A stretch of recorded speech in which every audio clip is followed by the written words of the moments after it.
천리길도 한 걸음부터라고 모든 위대한 일에는 그 위대한 일을 시작하는 출발 지점이 있겠죠. 그래서 두 가지의 신앙의 원점을 얘기하려고 해요. 그러니까 오늘 설교는 몇 가지 들으시면 끝나요? 예, 두 가지 들으면 끝나요. 여러분이 잊어버릴까봐 두 가지로 요약을 한 거예요. 그러니까 두 가지를 잊지 아니하시고 꼭 생각하세요. 주무실 때도 두 가지 원점, 일할 때도 두 가지 원점, 사람 말 때 두 가지 원점. 아멘이시죠? 두 가지 원점입니다. 첫 번째 원점입니다. 역사의 주관자는 오직 하나님이신 줄 믿으시길 바랍니다. 역사의 주관자는 오직 하나님이신 줄 믿으시길 바랍니다. 천지를 누가 창조하셨습니까?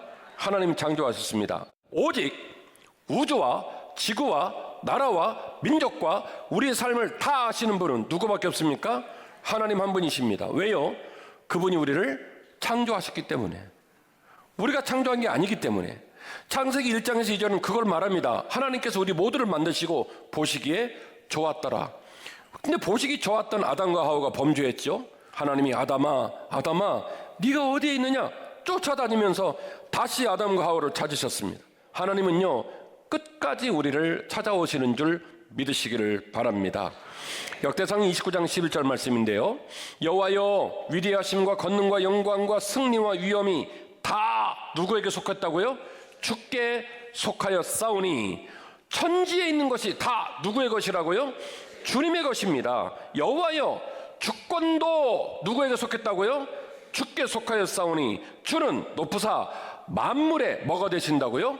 머리가 되심이니이다. 부와 귀가 주께로 말미암고 또 주는 만물의 주제가 되사 손에 권세와 능력이 있사오니 모든 사람을 크게 하심과 강하게 하심이 누구의 손에 있나이다?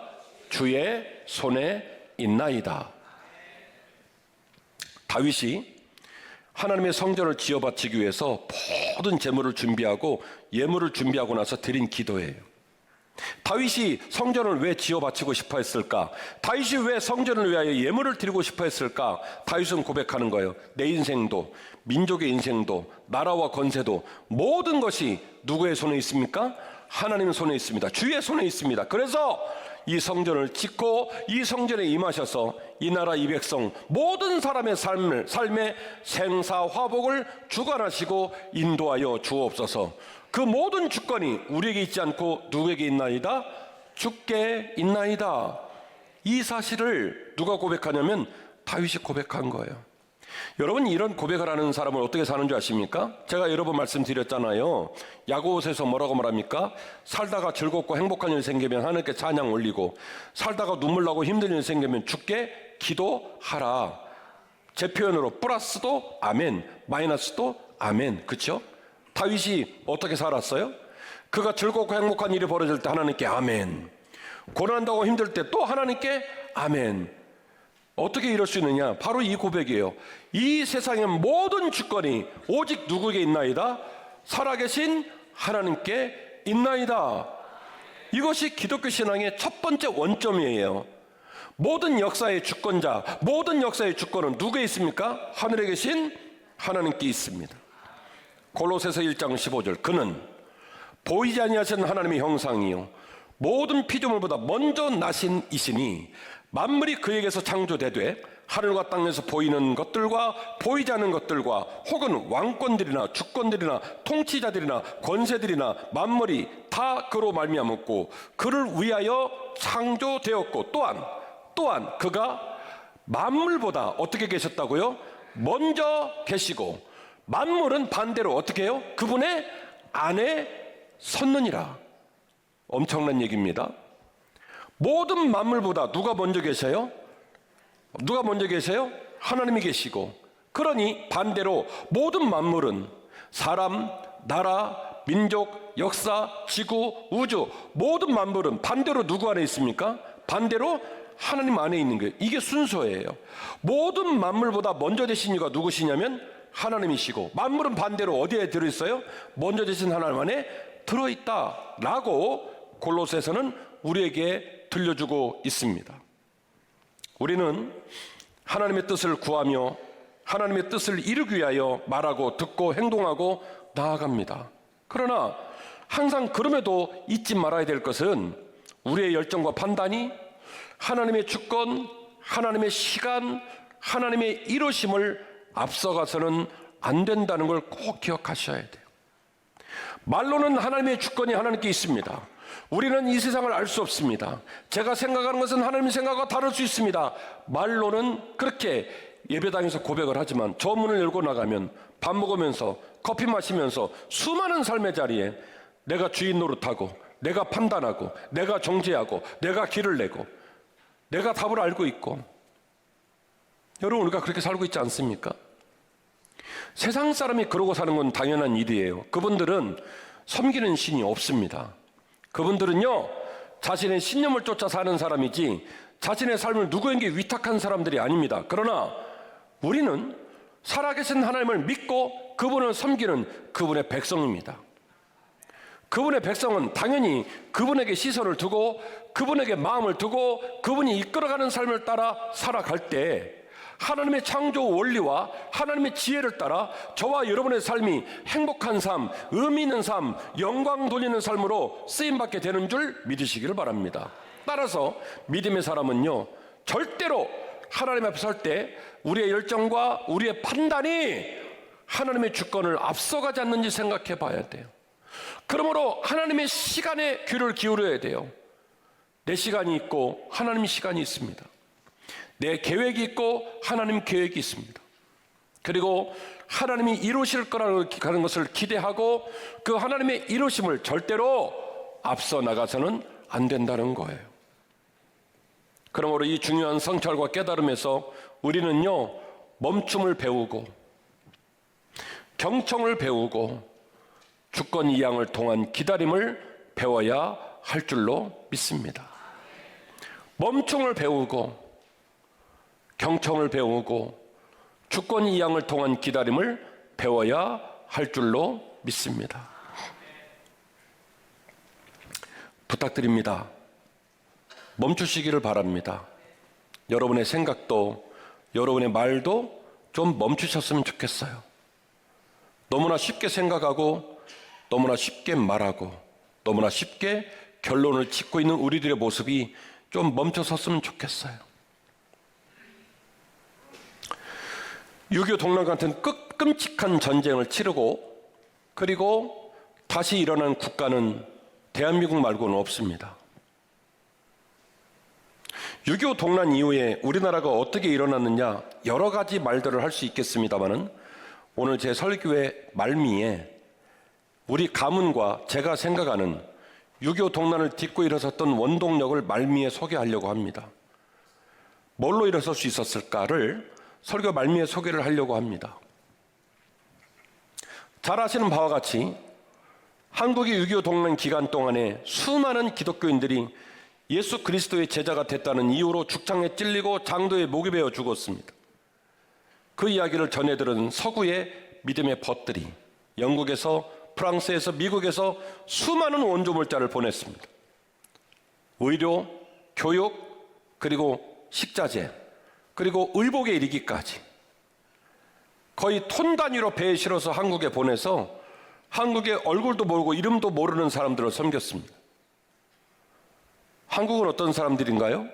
130년 전에 우리나라에 복음이 들어올 때 복음을 들고 들어왔던 선교사들은 이제 갓 25세에서 30세 사이에 있었던 정말 꽃도 펴보지 못한 젊은이들이었습니다. 그들이 제물포에 내릴 때, 그들이 이 땅에 발을 디딜 때, 평양에서, 군산에서, 목포에서 발을 디딜 때 그들을 장도로 찔러 죽이고 돌로 때려 죽이고 불로 태워 죽이고 한국 땅에 발을 디뎠던 선교사들은 전부 다 죽어서 나갔습니다. 그렇게 안 죽은 사람은 풍토병에 걸렸고 제가 지난 설교를 통해 말씀을 드렸던 것처럼 어떤 선교사는 풍토병에 걸려서 그 병을 고치기 위해 미국으로 돌아갔고 아버지가 병을 다 고치고 난 이후에 뭐라고 했다고요? 네 마음의 소원이 조선이라는데 다시 조선으로 가라. 생때 같은 자식을 고쳐서 다시 조선으로 보냈고 조선에 와서 그 말 그대로 다시 죽었습니다. 환대받지 못하는 거칠고 척박하고 비난과 핍박과 죽음의 칼부림이 있는 그 나라에 복음을 준 선교사들이 피를 뿌리고 목숨을 뿌려서 이 나라를 살렸어요. 그것은 하나님의 시간이고 하나님의 주권이고 하나님의 일하심이었습니다. 천지가 무너지고 어떤 이야기가 있다 할지라도 저는 여전히 하나님이 이 나라 민족을 지켜보고 계시고 이끌어 가신다고 믿습니다. 하오니 말을 멈추는 법을 배우십시오. 그 시간에 더 기도하시는 저와 여러분 되시기를 주의 이름으로 축원합니다. 두 번째로 기독교의 핵심은 이 땅의 모든 대상이 사랑의 대상이라는 사실입니다. 첫 번째 역사의 주권자는 누구라고요? 역사의 주권자는 오직 하나님 한 분이십니다. 이 첫 번째 원점이에요. 기독교 신앙의. 두 번째 원점은 이 땅의 모든 대상은 무슨 대상이라고요? 사랑의 대상이라는 거예요. 라틴어 미시오 다이라는 단어를 소개합니다. 미시오 다이. 직역을 하면요, 하나님의 보내심, 하나님의 선교라는 뜻이에요. 미시오 다이. 하나님의 선교, 하나님의 보내심이라는 뜻입니다. 이 개념은 20세기 중반부터 선교 신학에서 본격적으로 논의가 되기 시작했고요. 1952년 독일 바델 회의에서부터 중요한 전환점을 맞이합니다. 신학자들의 신학적인 담론이 어디로 번졌냐면 목회자들에게 번지고 일반 신자들에게까지 번져서 흔히 하나님의 나라와 하나님의 통치를 묵상하는 사람들 입에서 그때 이후로 흔히 이런 말이 나오는 거예요. 미시오 다이. 하나님께서 일하신다. 하나님이 보내신다. 하나님이 뭐 하신다? 선교하신다. 이 개념이 자리를 잡았다는 거죠. 너희는 세상의 소금이니 만일 소금이 그 맛을 잃으면 무엇으로 짜게 하리요? 후에 아무 쓸데없어 다만 밖에 버려져 사람에게 밟힐 뿐이니라. 너희는 세상의 빛이라. 산 위에 있는 동네가 숨겨지지 못할 것이요 사람이 등불을 켜서 말 아래 두니 아니하고 등경에 두나니 이러므로 집안 모든 사람에게 비치느니라. 이같이 너희 빛이 사람 앞에 비치게 하여 그들로 너희 착한 행실을 보고 하늘에 계신 너희 아버지께 영광을 돌리게 하라. 자, 빛이 되라, 소금이 되라는 말은 비유와 은유적인 얘기입니다. 어떻게 빛이 돼요? 빛이 아닌데 어떻게 소금이 되겠습니까? 내가 너희를 세상의 빛과 소금으로 보냈다는 말은 빛이 되라, 소금이 되라 이 말이 아니라 빛처럼 살고 소금처럼 살아라 이 얘기예요. 내가 너희를 세상의 빛으로 보내고 소금으로 보냈다. 빛이 되고 소금이 돼서 살아라 이 얘기예요. 여러분, 빛이 어떻습니까? 빛은요, 작은 빛이거나 큰 빛이거나 엄청난 능력을 갖고 있는데 어둠을 몰아내요. 지금 우리는 큰 빛을 켜놔서 이 넓은 공간이 환합니다만 여기 불이 다 꺼지고 강대상에다 초 하나만 켜놔도요, 초는 작은 빛이거든요. 그런데 작은 빛도 역시 어둠을 몰아냅니다. 그 빛만큼. 내가 너희를 세상의 빛으로 보냈다는 거예요. 세상과는 다른 마음이 그곳에 있어야 된다는 거예요. 내가 너희를 세상의 소금으로 보냈다. 소금은요, 어딘가에 녹여 들어가면 자기 존재가 사라져요. 희한하죠?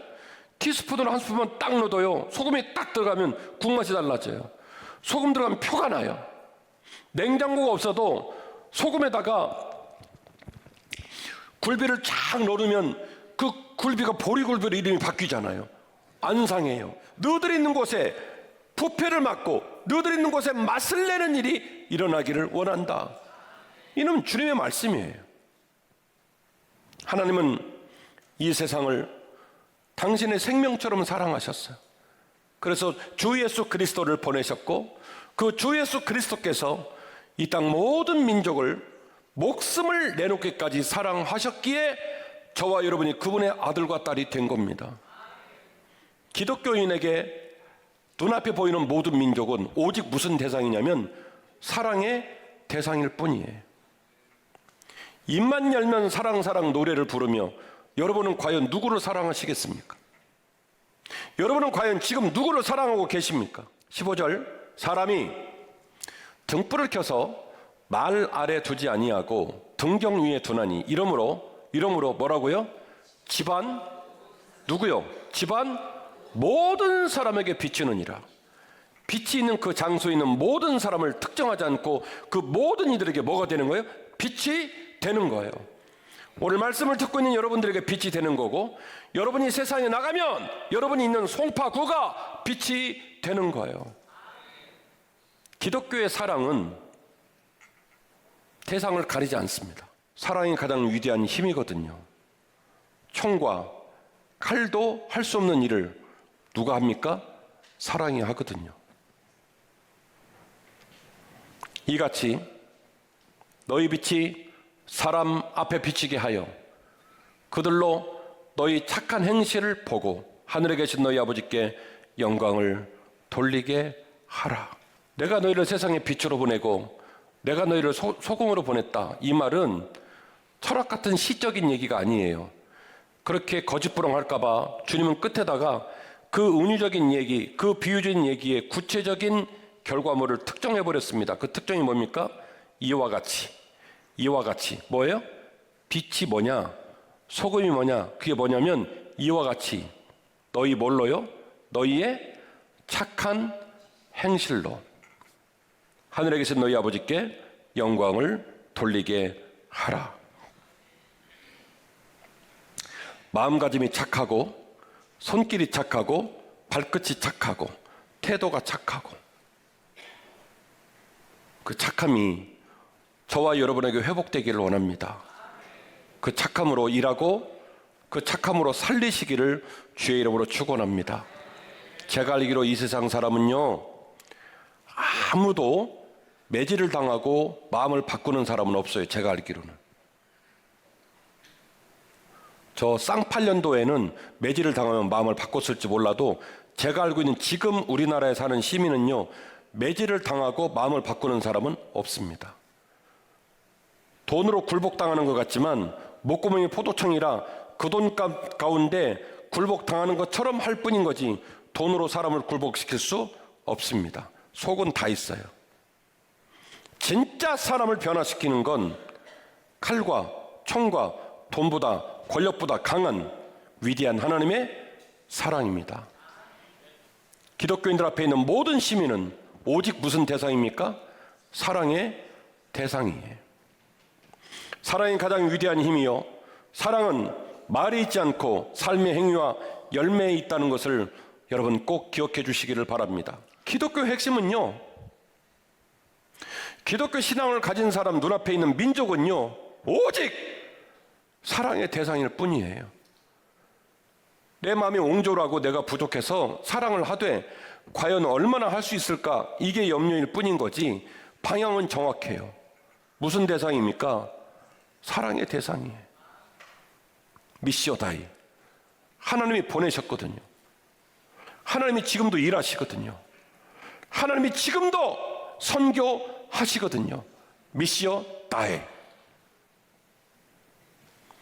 손택수 시인이 다람쥐야 쳇바퀴를 돌려라라는 시를 썼어요. 다람쥐야 쳇바퀴를 돌려라. 이 손택수 시인은 이 책에서 다람쥐의 건망증을 이렇게 별명을 지었습니다. 위대한 건망증이라고 별명을 지었습니다.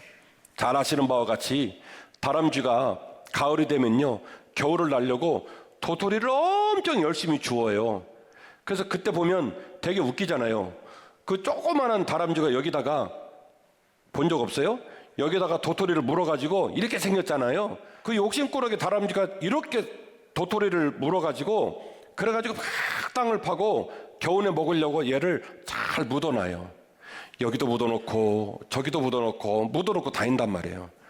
그래놓고요, 겨울에 눈이 확 내리고 나면요, 어디다 묻어놓은지를 모른대요. 그래갖고 다람쥐가 이렇게 돌 위나 나무 그루터기 위에 앉아갖고 손을 비빈대요. 도토리야 어딨냐, 도토리야 어딨냐. 근데 이 시인인 손택수 시인이 눈에 그게 띈 거예요. 그래서 뭐라고 말했냐면, 다람쥐야, 네가 손을 비비면서 묻어놓은 도토리를 찾느라 애가 타는 모습을 보면 내 가슴이 찌르르 아파오는구나.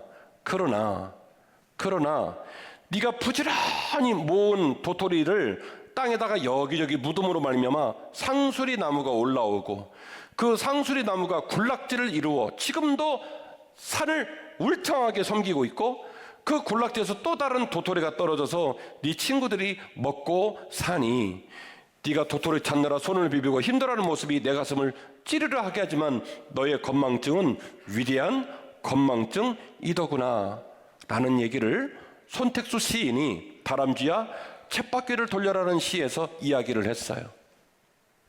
비록 아무것도 아닌 것 같지만 그 위대한 사랑과 섬김이 땅을 비옥하게 하고 이웃들을 먹고 살게 하는 자양분이 되었다는 그런 시인의 감성이 우리들에게 주는 메시지가 있습니다. 사랑하는 한빛가족 여러분, 아무도 생명을 꿈꾸지 않습니다. 미국은 미국대로, 러시아는 러시아대로, 중국은 중국대로, 한국은 한국대로 난리도 아닙니다. 서로 다들 잘났대요. 서로 다들 자기가 맞대요. 그런데 기독교인마저도 거기에 끌려 들어가서 계속 그 갈라치기 희생양으로 슬프고 괴롭고 갈등하고 힘든 시간을 같이 보내고 있는 거예요. 그러지 않으셨으면 좋겠어요. 그들은 그들의 시간을 쓰게 하고 우리는 하나님 안에서 우리의 시간을 다시 씁시다. 그 시간은 기도의 시간입니다. 그 시간은 예배의 시간입니다. 그 시간은 말씀을 경청하는 시간입니다. 주님, 이 나라 민족을 불쌍히 여겨 주옵소서. 이 지구상에 있는 주의 백성들을 불쌍히 여겨 주옵소서. 하나님의 선한 방법이 작동되기를 원하고 하나님의 선하신 오른손이 내려오기를 원하오니 주여 우리에게 살 길을 열어 주옵소서. 기도하셔야 됩니다. 그게 기독교인의 시간이고 그것이 기독교인의 입장입니다. 어렵고 혼란하고 갈등이 전염병처럼 퍼져나갈수록 우리 기독교인들은 역사의 주권과 신뢰로 바라보는 기대를 누구에게 두어야 됩니까? 하나님께 두어야 합니다. 역사의 주권자는 오직 누구십니까? 살아계신 하나님이십니다. 수많은 사람이 갈라치기에 휩쓸려 가도 기독교인들은 멈추고 경청하고 주권을 이양하며 오늘 하루에 주어진 기회와 시간을 오직 위대한 사랑의 에너지로 섬겨 나가야 할 것입니다. 기독교의 핵심은 우리 눈에 보이는 모든 민족과 모든 열방과 모든 이웃들을 사랑으로 섬기는 것입니다. 주여, 주님의 사랑이 내 가슴에 있게 하옵소서. 또 그 사랑으로 복음을 증거해서 2025년 복음들과 함께 걷는 사람들, 한빛교회 건강한 교회 되고 이 땅을 섬기는 교회가 되고 생명을 살리는 교회가 되어서 주님이 기뻐하시는 거룩한 사명 잘 감당하는 우리 모두가 될 수 있도록 여러분 한 마음으로 그 길을 동행해 주시기를 주의 이름으로 축원합니다.